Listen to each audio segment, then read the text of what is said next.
Hi, I'm Matthew Peck from SHP Financial. Whether it's during our speaking engagements or our radio program, we're often asked a very crucial question. How best to structure my 401k into retirement income? Now, this is a very important question because for most folks, they think of retirement as gardening or golfing or playing tennis, visiting with grandchildren, whatever it may be. Whatever they pictured in their minds while they worked and made all of those sacrifices. That's what retirement sort of, encompasses. For a financial planner, it's the opposite. It's the fact that you're unemployed. You're unemployed now for 20 to 30 years. Your cash flow, what you were bringing in, your paycheck, your earned income is now gone. And now we're not saving anymore. It's actually the exact opposite. We're withdrawing all of our assets. Everything that we need to replace that paycheck in our assets. What we saved during that time has to be the source. And the biggest concern, of course, is we don't want to outlive our assets. So how do we do that?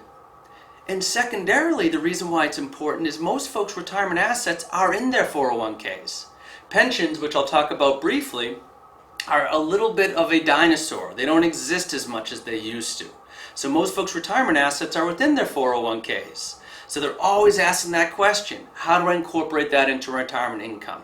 How do I flick that switch from saving to spending, but doing so in a responsible manner? Well, a very short answer is incorporation or integration. How do I incorporate or integrate my 401k into my income plan? So first, we want to see what are our other sources of retirement income. So to start off, number one, Social Security. How much do we receive from Social Security? What are my spousal benefits? What happens if I were to pass away? Have I explored such strategies as file and suspend?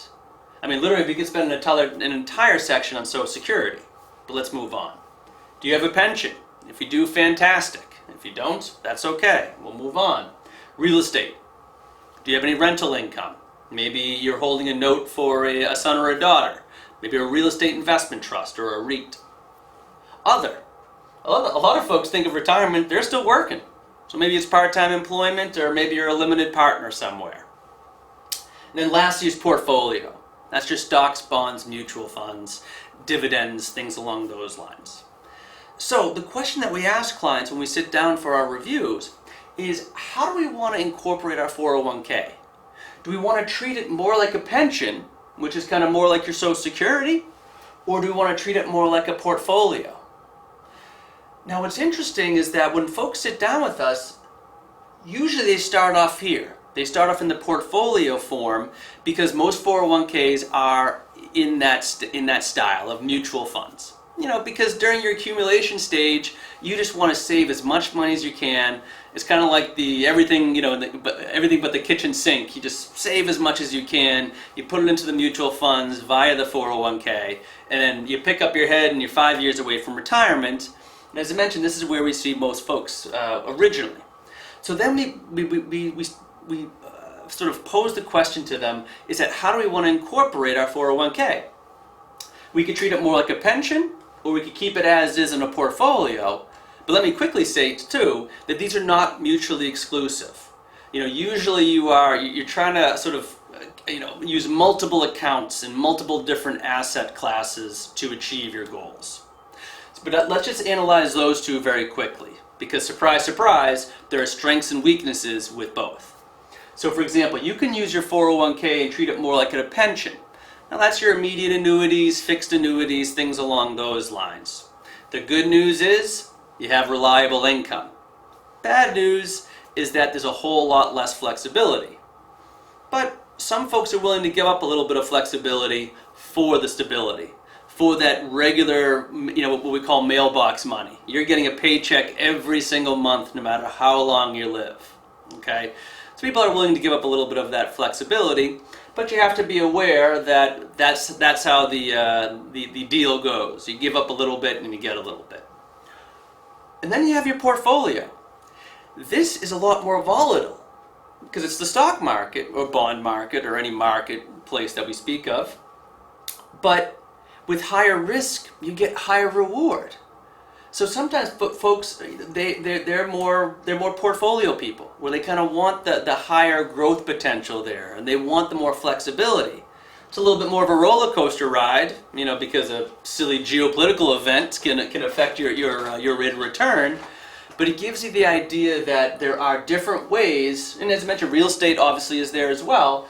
But there's different ways of incorporating your 401k into your structured income plan. Which leads me to a very important point. Do you have a structured income plan? If not, do not hesitate to call. Please do not procrastinate.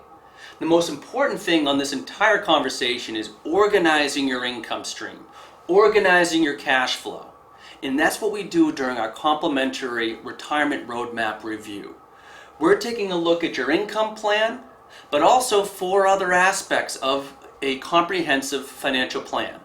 They are, as I said, income planning, investment planning, healthcare planning, tax planning, and legacy planning.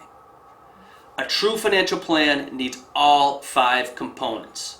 So if you do not have an income plan, if you do not know the answer on how to structure your 401k into income, and if you don't have these other components all organized and written in a very easy to read document, do not hesitate to call. Thank you very much for your time.